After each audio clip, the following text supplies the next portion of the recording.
નમસ્કાર દર્શક મિત્રો, તમે જોયા છો સાયકલ વ્યવહાર સંચાલિત ઝટપટ ન્યૂઝ અને નવસારી લાઈવ. દિવસભરની ઘટનાઓથી અવગત કરાવતા બુલેટિન ઝટપટમાં જુઓ આજના સમાચાર.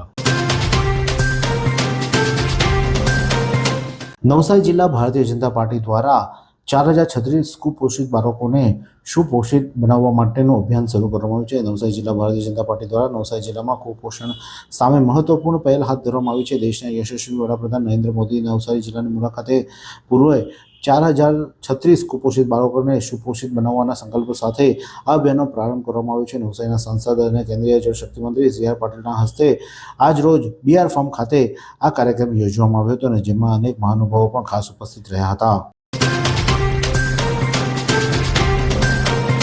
ક્રેડાઈ ગુજરાત યુથકોન 2026માં રિયલ એસ્ટેટ ક્ષેત્રે નવી ટેકનોલોજીને પ્રોત્સાહિત કરવામાં આવી. ઉદયપુરના ડોક્ટર લક્ષ્યસિંહ મેવાડને સન્માનિત કરાયા. ઉદ્યોગ સાહસિક અને પર્યાવરણ સુરક્ષાને પણ સમન્વય જોવા મળ્યો હતો. ક્રેડાઈ ગુજરાત દ્વારા યુથકોન 2026નું ભવ્ય આયોજન કરાયું હતું, જેમાં બિલ્ડિંગ ટુમોરો ટુગેધર એટલે કે સાથે મળી આવતીકાલને વિકસાવીએ થીમ પર આધારિત આ કાર્યક્રમ ડોવેરા સ્ટેડિયમ દ્વારા પ્રસ્તુત કરવામાં આવ્યો હતો. આ સમિટમાં મુખ્ય અતિથિ તરીકે ઉદ્ઘાટનમાં મેવાડા રાજ પરિવારના મહારાણા મેવાડ ચેરિટેબલ ફાઉન્ડેશનના ટ્રસ્ટી શ્રી લક્ષ્યસિંહ ખાસ ઉપસ્થિત રહી તેમજ પર્યાવરણ જતન અને સામાજિક જવાબદારીના ભાગરૂપે ક્રેડાઈના હોદ્દેદારો દ્વારા તેમને સન્માનપત્ર આપી વિશેષ સન્માન કરવામાં આવ્યા હતા. ત્યારે નવસારીના ક્રેડાઈના પ્રમુખ પણ ખાસ ઉપસ્થિત રહ્યા હતા. નવસારીમાં દિવ્યાંગજનો અને વરિષ્ઠ નાગરિકો માટે નિઃશુલ્ક સહાય ઉપકરણો આપવા માટેનો એસેસમેન્ટ કેમ્પનું આયોજન કરવામાં આવ્યું છે. નવસારી જિલ્લા કલેક્ટર મનીષ ગુરવાણીના માર્ગદર્શન હેઠળ ભારતીય કૃત્રિમ અંગ નિર્માણ નિગમ અને નવસારી જિલ્લા વહીવટીતંત્રના સંયુક્ત ઉપક્રમે તાલુકાવાર કેમ્પનું આયોજન કરવામાં આવનાર છે. કેમ્પમાં માત્ર રજિસ્ટ્રેશન અને જરૂરિયાત તપાસ કરવામાં આવશે. દિવ્યાંગત લાભાર્થીઓને મંજૂર થયેલી સહાય ઉપકરણોના વિતરણ માટે અલગથી કેમ્પનું આયોજન કરવામાં આવશે. વિશ્વ આદિવાસી દિવસ નિમિત્તે સુરત નવી સિવિલ હોસ્પિટલ ખાતે એક સાથે 2 બ્રેઇન ડેડ દર્દીઓના અંગદાન કરવામાં આવ્યા, જેમાં નવસારી જિલ્લાના બ્રેઇન ડેડ વ્યક્તિના પરિવારજનોએ પોતાના સ્વજનના અંગદાન કર્યા. નવસારી જિલ્લાના જલાલપુર તાલુકાના સિસોદરાના ખેડૂત કાળુભાઈ હળપતિના લીવર અને 2 કિડની તેમજ મૂળ ઉત્તર પ્રદેશના પ્રયાગરાજ જિલ્લાના રિંકુ ભારતીયના લીવર અને 2 કિડનીનું દાન કરવામાં આવ્યું હતું. દાદાભાઈ નવરોજી દેશભક્તિ ગીત સ્પર્ધામાં ભક્તાશ્રમે પ્રથમ ક્રમ મેળવ્યો. નવસારીની સુપ્રસિદ્ધ શૈક્ષણિક સંસ્થા ભક્તાશ્રમ શાળા હંમેશા શૈક્ષણિક, સાહિત્ય તથા સાંસ્કૃતિક અને કલા ક્ષેત્રે ઉત્કૃષ્ટ સફળતા હાંસલ કરી આવી છે અને નવસારી પંથકમાં શાળાનું નામ રોશન કર્યું છે. જેમાં વધુ એક સિદ્ધિ નવસારીના સપૂત અને હિન્દ દાદાભાઈ નવરોજીના આદર પામેલા દાદાભાઈ નવરોજીની સ્મૃતિ વ્યાખ્યાન માળા સમિતિ દ્વારા આયોજિત 34મી દેશભક્તિ ગાન સ્પર્ધામાં ભક્તાશ્રમ શાળાએ માધ્યમિક તથા ઉચ્ચતર માધ્યમિક વિભાગમાં પ્રથમ ક્રમ હાંસલ કર્યો છે અને 34 વર્ષથી અવિરત યોજાતી આ સ્પર્ધામાં ભક્તાશ્રમ શાળા અનેક વખત વિજેતા બની છે. છેલ્લા 10 વર્ષમાં 8 વખત પ્રથમ વિજેતા થઈ છે અને શાળાના આ ગૌરવમય ક્ષણ માટે સ્પર્ધામાં શહેરોની જાણીતી શાળાઓના વિદ્યાર્થીઓએ પણ ભાગ લીધો હતો અને જેમાં આ તમામ વિદ્યાર્થીઓને શાળાના આચાર્ય અને ટ્રસ્ટીગણ દ્વારા शुभेच्छा पाठवामां आवी हती. आइसक्रीम हमारे यहाँ रोज चाहिए और वो भी रिफ्रेश के आइसक्रीम मिक्स. 5 से ज्यादा वैरायटीज. सर्च करो, क्लिक करो, लाइफ को रिफ्रेश करो.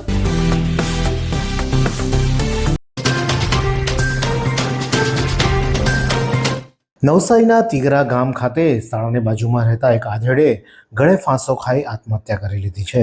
નવસારીના તીગરા ગામની શાળાની બાજુમાં રહેતા સતીશભાઈ હળપતિ કે જેઓ ગંભીર બીમારીથી કેટલા સમયથી પીડાતા હતા. 2003થી તેમને બીમારી હતી અને જેના કારણે તેઓ બીમાર રહેતા હતા અને પરિણામે તેઓ કંટાળી ગયા હતા અને આજે રોજ ઘરે કોઈ ન હોવાથી તેમણે ઘરે આત્મહત્યા કરી લીધી હતી. જોકે તેમના દીકરાને સાથે વાતચીત કરતાં દીકરાએ જણાવ્યું હતું કે છેલ્લા કેટલા સમયથી તેમને માનસિક બીમારી હતી અને કસ્તુરબા સેવાશ્રમ મરોલી ખાતે પ્રથમ તેમની સારવાર ચાલતી હતી, પરંતુ ત્યારબાદ તેમણે દવાઓ લેવાની બંધ કરી દીધી હતી અને ત્યારથી તેમની સાથે કોઈના કોઈ વ્યક્તિ રહેતું હતું. પરંતુ જે દીકરાના વહુની ડિલિવરી હોવાથી તેઓ ત્યાં ગયા, હોસ્પિટલ ગયા હતા અને ત્યારે એકાંત મળતા તેના પિતાએ ગળે ફાંસો ખાઈને આત્મહત્યા કરી લીધી હતી. અગાઉ પણ તેમને આ રીતે આત્મહત્યા કરવાની કોશિશ કરી હોવાનું પણ દીકરાએ જણાવ્યું હતું. સેઠ એચસી પારેખ નવસારી હાઈસ્કૂલની યોગાસન ચેમ્પિયનશિપ સ્પર્ધામાં સિદ્ધિ હાંસલ કરી યોગાસન and sports association of Navsari દ્વારા આયોજિત 7th યોગાસન કોમ્પિટિશન બીએપીએસ સ્વામિનારાયણ વિદ્યા મંદિર જમાલપોર ખાતે યોજાઈ હતી. જેમ સ્પર્ધામાં શાળાના કુલ 9 વિદ્યાર્થીઓ ભાગ લીધો તો આ સ્પર્ધામાં 14-16 વર્ષ ગ્રુપમાં બોયઝમાં ધોરણ 10 એનો વિદ્યાર્થી લોઢા જૈમિન માવજીભાઈ એ પ્રથમ ક્રમ પ્રાપ્ત કરી ગોલ્ડ મેડલ તથા પ્રમાણપત્ર મેળવ્યું હતું. ત્યારે 14 વર્ષ બોયઝ ગ્રુપમાં 9બીના વિદ્યાર્થી ભાર્ગવ પ્રિતેશભાઈ ગોહિલે બીજો ક્રમ પ્રાપ્ત કરી સિલ્વર મેડલ તેમજ પ્રમાણપત્ર પ્રાપ્ત કર્યું હતું. 14 વર્ષ બોયઝ ગ્રુપમાં 9એના વિદ્યાર્થી હાર્વિક વિજયભાઈ પટેલ અને ધોરણ 9Cનો વિદ્યાર્થી પટેલ વંશ સુરેશભાઈ આ બંને વિદ્યાર્થીઓએ ત્રીજો ક્રમ પ્રાપ્ત કરી બ્રોન્ઝ મેડલ મેળવી પ્રમાણપત્ર પ્રાપ્ત કર્યું હતું. આ 4 વિદ્યાર્થીઓને હવે અંકલેશ્વર મુકામે રાજકીય સ્પર્ધામાં શાળાનું પ્રતિનિધિત્વ કરશે. આ પ્રસંગે શાળાના આચાર્ય ટ્રસ્ટીગણ અને શિક્ષકગણ દ્વારા વિદ્યાર્થીઓને શુભેચ્છા પાઠવવામાં આવી હતી. નવસારી શહેર સહિત જિલ્લામાં વિશ્વ આદિવાસી દિવસની ઉત્સાહપૂર્વક ધામધૂમથી ઉજવણી કરવામાં આવી હતી. જે રેલીઓમાં આદિવાસી સમાજની સંસ્કૃતિ પરંપરા પણ પ્રસ્તુત કરાઈ હતી. 9મી ઓગસ્ટને રવિવાર વિશ્વ આદિવાસી દિવસ નિમિત્તે નવસારી અને જલાલપોર તાલુકા સહિત જિલ્લાના તમામ તાલુકાઓમાં આદિવાસી દિવસની ઉજવણી કરવામાં હતી. જેમાં આદિવાસી સમાજ દ્વારા રેલીઓ અને વિવિધ કાર્યક્રમોનું આયોજન કરવામાં આવ્યું હતું.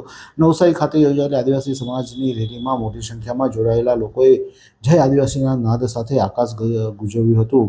ત્યારે નવસારીના ફુવારા ખાતેથી કલેક્ટર કચેરી સામે આવેલા બિરસા મુંડા માર્ગ સુધી રેલી યોજવામાં આવી હતી. તો બીજી રેલી બિરસા મુંડા માર્ગથી લઈને ફુવારા સુધી યોજવામાં આવી હતી. આમ આજે વિવિધ પોશાકો સાથે પરંપરાગત સાંસ્કૃતિક અસ્મિતાની પ્રસ્તુતિ કરવામાં આવી હતી. આદિવાસી સમાજે પોતાની સંસ્કૃતિ લોકોને આજે બતાવી હતી અને જય આદિવાસીના નારા સાથે સમગ્ર સમાજની એકતા અને સંસ્કૃતિના પ્રતિબદ્ધતા વ્યક્ત કરવામાં આવી હતી. વાત કરીએ હવામાનની તો નવસારી જિલ્લાનું આજનું મહત્તમ તાપમાન 31.3°C જ્યારે લઘુત્તમ તાપમાન 26.8°C રહ્યું હતું. હવામાં ભેજનું પ્રમાણ સવારે 94% જ્યારે સાંજે 81% રહ્યો હતો. હવાની ગતિ 6.1 કિલોમીટર પ્રતિ કલાક દક્ષિણથી પશ્ચિમ તરફ રહી હતી. શ્રાવણ માસ નજીક છે ત્યારે દક્ષિણ ગુજરાતના બિલીમોરા સ્થિત સુપ્રસિદ્ધ યાત્રાધામ સોમનાથ મહાદેવ મંદિર ખાતે દર વર્ષે યોજાતા શ્રાવણ મેળા ચાલુ વર્ષે પણ યોજવાની તૈયારી ચાલી રહી છે. આ મેળા દર વર્ષે આખા શ્રાવણ માસ દરમિયાન ચાલતા મોટા મેળાના માટે મંદિર સંકુલમાં ભારે ધમધમાટ થઈ રહ્યો છે. મેળા આવતા બાળકોના મુલાકાત અને લોકો વર્ષોથી આકર્ષણનું કેન્દ્ર રહ્યું છે. ત્યારે આ વખતે જેમાં જલપરી show, mix break dance, dragon train, હોડી જેવી રાઇડો પણ સમાવેશ કરવામાં આવ્યો છે. આગામી 14મી ઓગસ્ટથી નવસારી ખાતે કર્ણાવતી એક્સપ્રેસ ઊભી રહેશે. નવસારી રેલવે સ્ટેશને ટ્રેનનું અભિવાદન અને લીલી ઝંડી આપીને વિદાય કરવામાં આવશે. આગામી 14મી ઓગસ્ટે શુક્રવારના સાંજે નવસારી રેલવે સ્ટેશન ખાતે કર્ણાવતી એક્સપ્રેસ પ્રથમવાર ઊભી રહેશે, જ્યાંથી તેને લીલી ઝંડી આપી અને અમદાવાદ તરફ વિદાય કરવામાં આવશે. આ અંગેનો કાર્યક્રમ રેલવે સ્ટેશન ખાતે યોજવાની તજવીજ હાથ ધરવામાં આવી છે અને જેમાં સાંસદ CR પાટીલ પણ હાજર રહેશે એવી સંભાવના છે. બીજા દિવસે 15મી ઓગસ્ટે સવારે અમદાવાદથી મુંબઈ તરફ જતી કર્ણાવતી એક્સપ્રેસ પણ નવસારી ખાતે થોભશે. ત્યારબાદ ટ્રેન રાબેતા મુજબ નવસારી ખાતે ઊભી રહેશે. અમલસાડના કાંઠા ગામના પૂરગ્રસ્ત ગામોના યુવાનોને તરવા માટેની કિટ્સ વિતરણ કરવામાં આવ્યું. મુંબઈથી મહેન્દ્ર પટેલે કિટ્સ મોકલાવી હતી. ગત જુલાઈ માસમાં અંબિકા નદીમાં આવેલા વિનાશક પૂરમાં કાંઠા વિસ્તારમાં મોટે પાયે નુકસાન થયું હતું. જોકે જાનહાનિનું પ્રમાણ ઓછું રહ્યું હતું. તેમ છતાં ગંડોઈ તાલુકામાં લગભગ 16 જેટલા લોકોને જીવ ગુમાવવાનો વારો આવ્યો હતો. યુવાનોને જણાવ્યા પ્રમાણે લોકોના જીવ બચાવવા માટે એક જગ્યાએથી બીજી જગ્યાએ જવા આવવા માટે રેલના પાણીમાં તરવું પડે છે અને તે માટે તેમને જરૂરી કિટ્સ ન હોવાના કારણે યુવાનોએ તેની માંગની ધ્યાનમાં રાખીને તુરંત જ જરૂરિયાત મુજબની કેટલીક કિટ્સ બિલીમોરા પોલીસ સ્ટેશનના PIના હસ્તે વિતરણ કરવામાં આવી છે. આ સુંદર સૃષ્ટિને નિહાળવા માટે હજારો લોકો પાસે દ્રષ્ટિ નથી અને એ ત્યારે જ શક્ય બને જ્યારે કોઈ ચક્ષુદાન કરે. તો તમારા સ્વજનો સાથે મળી એક સુનિશ્ચય લઈએ. ચક્ષુદાનને પરિવારની પરંપરા બનાવીએ. Visit Sant Punit Chakshu bank, Rotary eye institute Navsari. Call 7069006329.